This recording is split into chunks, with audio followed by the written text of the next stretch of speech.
to CityLine in my kitchen. With me right now, I have an individual who I know that you're going to recognize. She's very, very busy, and I have missed her because the place that she calls home between 8 and 5 is the Washington State Historical Society, and it has not been open. But we do get Jennifer Kilmer, who is their executive director. Hello, my dear. Hello, I missed you too. It is just so, thank you. It's just so still not normal, whatever that means, to be downtown, to be driving around that whole corridor, and to know that it's asleep, it's taking a nap right now. Yeah. I'm looking forward to the day that we are in phase 4 and fully awake.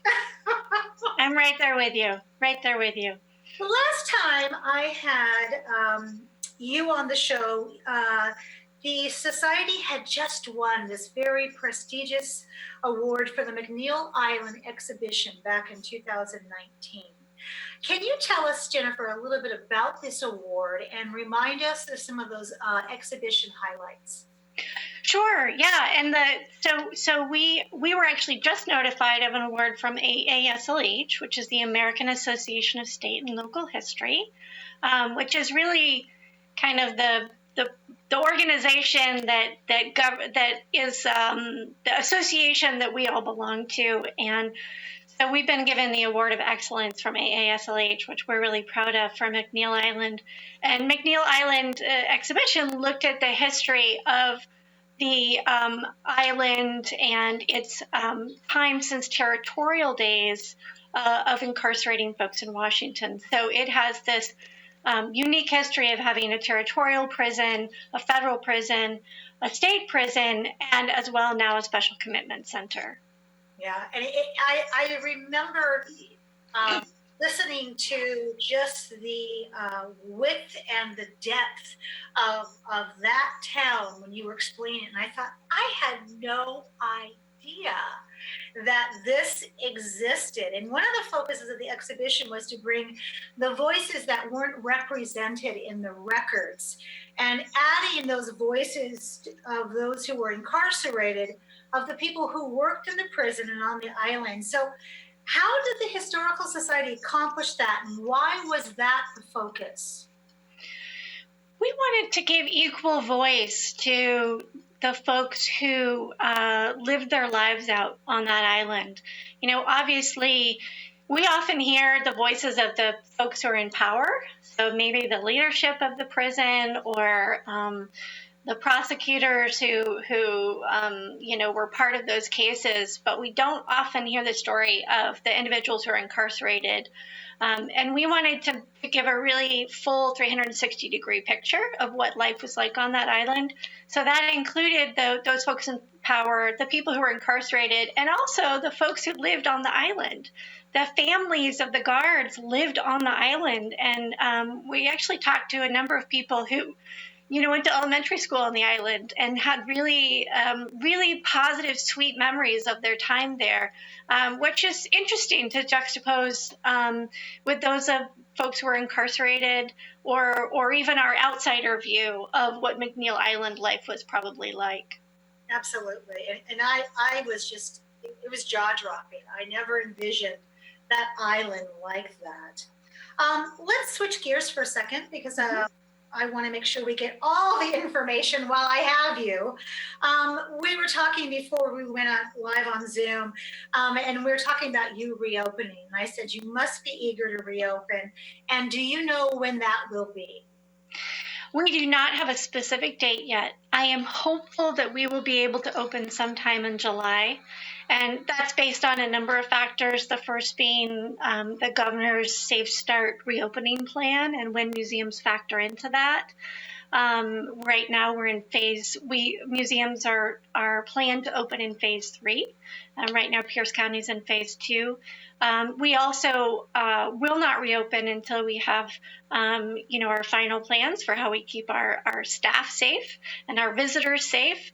so that when folks come into our buildings, they don't have to worry about those aspects of their visit. They know that we have taken the precautions that we need to take, and they can really focus on having a great visitor experience. Yeah.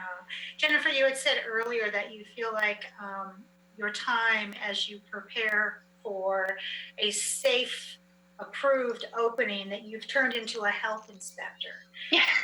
Yeah. Share with us, in relation to COVID-19, what are some of the things that you're thinking you're going to have to do to keep everybody safe? Give us just one instance. Sure. Well, one of the most important things that I think we've all heard as we've absorbed the scientific information about COVID-19 is that physical distancing is really important to preventing the spread of infection. And so we've been looking at how do we support physical distancing within our space.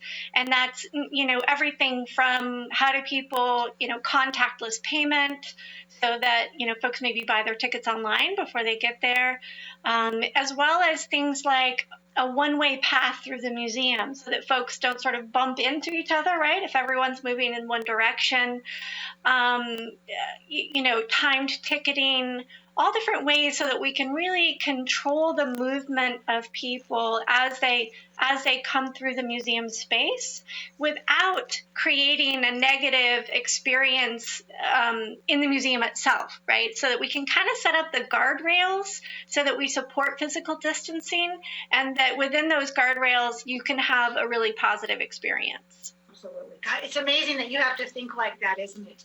It's like I don't have my expert license in traffic flow, but we all have to think about it now. Yeah, it's the great thing is that there are really good detailed guidelines to support our work from the Department of Labor and Industries and the Department of Health and others that mean that none of us are making this up as we go along, right? We're able to know that we can create opening guidelines that rely on appropriate science and get approval at the state level to say, like, yes, we agree that what you're doing is correct. And again, what that ensures is that hopefully for the visitor, they can feel confident when they come back into our institutions again. So when they come back in, I know that in celebration of the Suffrage Centennial, you've also got a new exhibition developed in partnership with two of our Tacoma beloved creators, Jessica Spring and Chandler O'Leary. What can you tell us about that exhibition? I am so excited for this exhibit.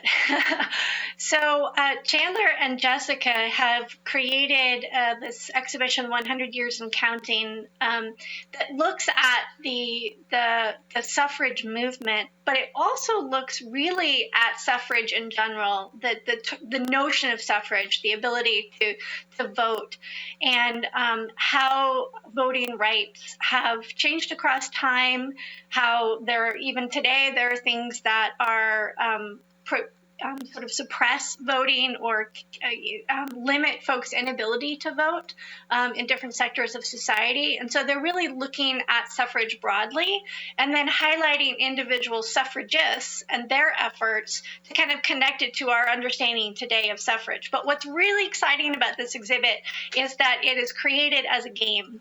Imagine stepping into a board game, kind of like maybe like Trivial Pursuit, where you can kind of choose your category to start with. And then as you move through the space, it sort of guides you to the next category. So there are opportunities for folks to vote on objects that they think best represent a certain suffrage concept. You can win back your vote by going to the community caucus and spinning a wheel and taking a certain action, maybe going up to another visitor from a physical distance and trying to encourage them to vote for a certain object. So very interactive and really designed to help folks really engage with the content in a new way and have fun as they learn about suffrage. Your team is so outstanding there. I mean, there's always a fresh idea brewing. It's unbelievable. I mean, you can take a subject like suffragettes and you can get a totally new spin on it. from Literally. amazing creative team. So, last 3 minutes, I want to talk about you. The Historical Society has been hosting live virtual programs, and a lot of these have had maker components, like the Mount St. Helens event in partnership with Metro Parks, where they made fun volcano hats. So, once this opens up, once the museum opens up, will these virtual events continue? Because people love them. Yes, they will. In short, they will.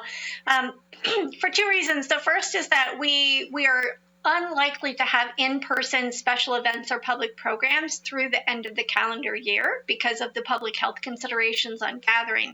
But I think more importantly, we've really learned a lesson during this time, and that is that there is a huge demand for history programming, and some folks don't live within driving distance of the State History Museum. And so we've had attendance from folks all over the state for these virtual programs. In fact, the one on Mount St. Helens had nationwide attendance. So we have found that there is an audience far beyond the area that we can serve just through the State History Museum. And we don't want to go back to, people talk about, I want to go back to the way it was. We don't want to go back to the way it was. We want to move forward and figure out how we have great programming at the State History Museum and then provide a window into that programming for the rest of the world to be able to enjoy as well. Oh, cheers on that one, let me tell you. So, yeah, and so moving forward, my last question for you is, as you think about moving forward, what do you need from Tacoma and from our citizens to make this a reality? We just want to continue to have engagement from folks, to continue to hear their voice. We're really communicating via social media these days and through these programs, and so we want to see you there, even if we can't see you. And I will also put in a plug that while it applies to us, I want to give it for the broader cultural community, and that is, a lot of cultural institutions have been closed down for the last several months, just like our restaurants and other businesses, and they're struggling, and really a lot of the smaller organizations are particularly struggling. So if you believe in their mission, if you enjoyed what they were doing before they had to close, a contribution to those cultural organizations is really going to help them continue to serve the community in meaningful ways moving forward. Oh, that is so well said, because as we have seen, and as you so beautifully said, art suffers during this time, and some of us may not come back, but if we have a chance to have a say in that and vote with our dollars, then we should do so, because they're only going to come back bigger and better. Jennifer, I love having you in my kitchen. Next time I'll make cookies for us. Okay, that's great. Thank you so much for taking time out of your day, and please give my love to you, to your family, and to that amazing team of individuals you have at that museum. It's cream of the crop over there, and I love every single one of them. So thank you so much, and please stay safe, Jennifer. Will do. You as well. Great. We have much more to come on CityLine, so don't go away. We'll be